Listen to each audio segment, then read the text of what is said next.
magluluto po tayo ngayon ng laswa. Laswa sa Bisaya guys, utan. Ayan, ayan, oh. Ayan, kumukulo na. Lagyan natin ng lemongrass. Ayan, tanglad.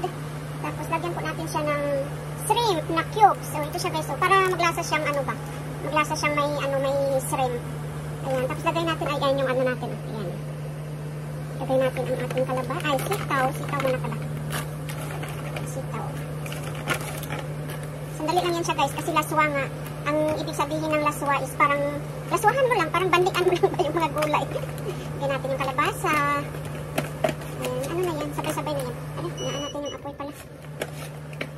Kapul pala yung apoy niya. Ayan, tapos yung okra, lagay na rin natin. O, diba?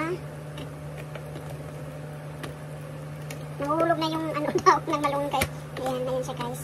Ayan, tapos yung talong natin, ano muna, tambay muna siya, i-ano muna natin to siya. Palambutin natin. Ayan, lagay na natin ang ating talong. Talong guys, ang talong.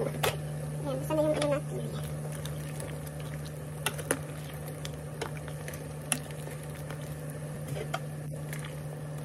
Ayan, tapos lagay na natin ang ating malunggay. Ayan guys. Ayan. Wala, may ano pa dito sa ilalim. Ayan na po ang ating malunggay.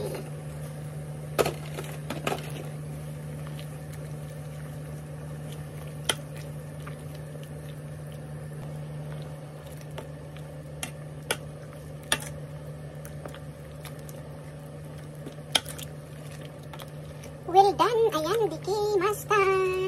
Ang ating laswa guys. Atong utan ba? Utan na to.